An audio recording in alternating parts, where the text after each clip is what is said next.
had a question from a viewer of mine who asked me how I tension my foils, and the method I have is very simple.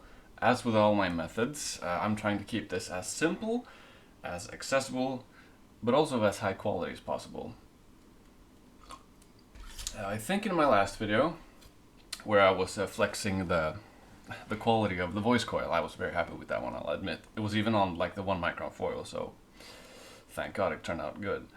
You probably saw these rings, or one of them, when I was etching the membrane. These, I don't use these to tension the foil actually. I just use these to keep the tension before I etch it. So what you need, or what you can use to tension the foils,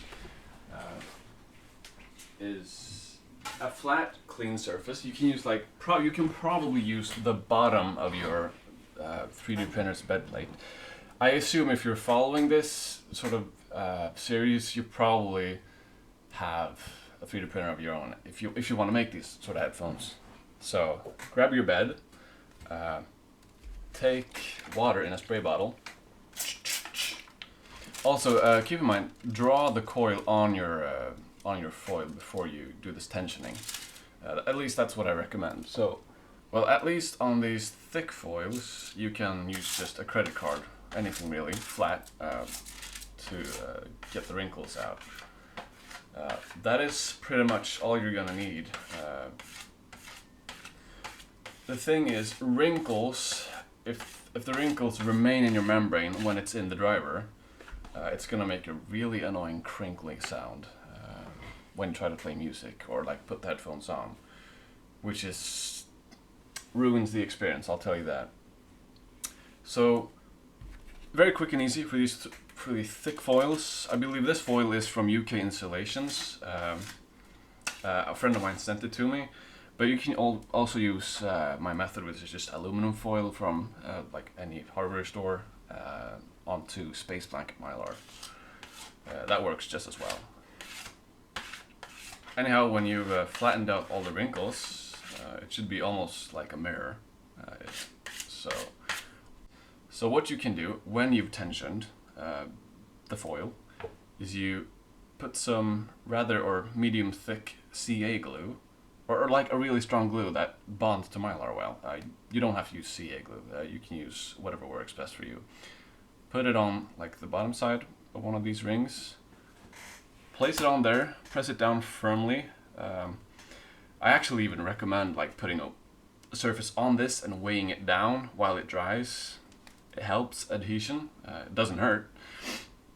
And once that's dried completely, you just lift the membrane off with the and the foil is gonna stay tensioned on this ring.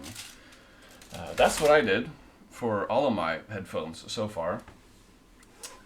But I will warn you, tensioning 1 micron foil is not easy, at least with this method. There probably are some like super advanced methods you can use, which needs like extra tools and stuff, but I really don't have the patience for that. But I did it similarly with the 1 micron foil. It just took a lot longer, and I had to like sit and like stretch out the foil by hand. I sat for almost like 20 minutes, like just with the foil to try to flatten it. That's how long it took. That's also why, at least in my comments, I recommend you use a 2 micron foil or thicker, because it's just a lot easier to work with. Anyhow, to summarize, if you want to tension your foil to the lowest possible without having wrinkles, on a flat surface, preferably glass, which I use some old 80s glass cabinet shelves. You spray this sort of surface, take your mylar, flatten it out, glue your tensioning frame on there, let it dry, take it off, and then etch it. And then you can, after it's etched and it's tensioned, you can just place your driver like membrane frame on there and just glue it in as tensioned, which is really nice. Also, a quick side note, this tensioning ring is circular for a reason.